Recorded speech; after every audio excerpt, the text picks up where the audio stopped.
Halo guys, please jangan di skip karena di video ini gua mau ngebahas salah satu tragedi paling ngeri di Indonesia. Tragedi Dukun Santet di Banyuwangi tahun 98 sampai 99. Ya, yang menurut gua ini bukan cuma serem tapi juga gelap banget. Jadi siapin kopi, hidupin rokok, dan kita langsung gasrot ke pembahasannya. Jadi gini guys, peristiwa ini terjadi antara Februari 98 sampai Oktober 99 di saat Indonesia lagi kacau-kacaunya guys. Krisis ekonomi, kerusuhan sosial, dan jatuhnya Soeharto. Semua serba nggak pasti. Dan dari situ muncul satu hal yang berbahaya banget. Ketakutan massal guys. Dan dari ketakutan itu lahirlah satu isu, yaitu Dukun Santet. Awalnya yang dibunuh cuma orang-orang yang dituduh punya ilmu hitam, tapi lama-lama targetnya makin luas. Guru agama, orang dengan gangguan mental, bahkan warga biasa guys.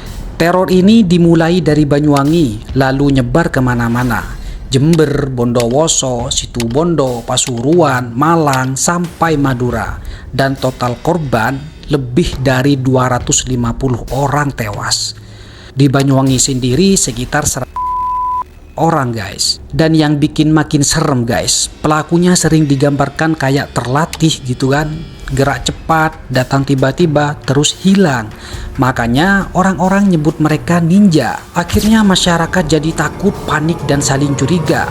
Tetangga sendiri bisa jadi tersangka nih. Dan ini yang paling ngeri, ternyata pembunuhan ini punya pola. Ada daftar nama target, rumah korban dikasih tanda silang, listrik dimatiin, lalu diserang rame-rame guys. Pelaku sendiri sering dari luar daerah. Bahkan ada radiogram dari Bupati Banyuwangi waktu itu. Isinya daftar orang yang diduga dukun santet gitu kan. Katanya sih buat pengamanan, tapi kenyataannya daftar itu bocor dan jadi daftar target pembunuhan. Nah, sekarang kita masuk ke cerita yang paling nyesek nih, dari seorang perempuan yang kita samarkan sebagai Sari. Malam itu ayahnya baru selesai sholat isya, ibunya lagi siapin tiba-tiba lampu rumah mati guys. Ayahnya keluar buat ngecek listrik nih, hidup lagi, terus mati lagi, sampai 3 kali. Saat itu ibunya lihat orang di kebun, ngaku lagi cari, padahal dia lagi bikin tanda silang. Dan di mati lampu ketiga, ayah Sari keluar lagi nih. Dan saat itulah sekelompok orang datang, langsung ngeroyok dari dalam rumah. Ibunya cuma bisa dengar teriakan guys, gak berani keluar. Dan besoknya nih, ayahnya ditemukan sudah meninggal dengan kondisi kepala sudah hancur. Padahal ayahnya bukan dukun santet, malah sebaliknya guys. Dia rajin ibadah, aktif di Nahdlatul Ulama dan orang baik, tapi tetap dibunuh karena fitnah. Cerita lain datang dari Dedi Sumardi nih. Ayahnya dibunuh di jalan sawah. Yang ironisnya nih, ayahnya ini tiap malam ikut ronda, ya buat jaga kampung dari isu ninja. Tapi justru dia yang jadi korban guys. Beberapa hari sebelumnya sempat ada yang nyuruh ngungsi nih, tapi mereka nolak karena kalau ngungsi itu kayak ngaku bersalah. Dan akhirnya ayahnya dibunuh dengan brutal. Lukanya sampai hampir memisahkan kepala dari tubuh. Dedi bilang ini bukan kejadian spontan, ini sudah direncanakan. Dan pelaku cuma orang suruhan guys. Yang dipenjara cuma anak buah, pentotalnya gak pernah kena. Lanjut tahun 2015, kasus ini mulai diselidiki serius oleh Komnas HAM, dipimpin oleh BK Ulung Hapsara. Dan hasilnya ini bukan kejadian biasa. Ada aktor intelektual propaganda. Pelakunya kelompok terorganisir, terlatih, dan tahu kondisi masyarakat.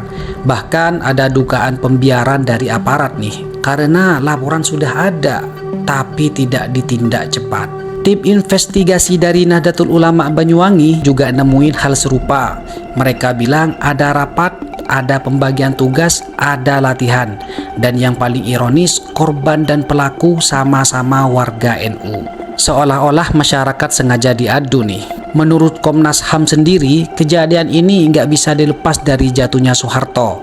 Karena waktu itu situasi politik lagi panas banget guys.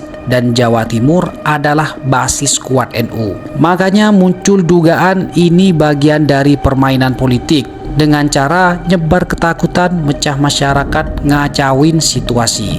Memang ada pelaku yang ditangkap guys, tapi yang dihukum cuma pelaku lapangan. Dalangnya ya gak jelas.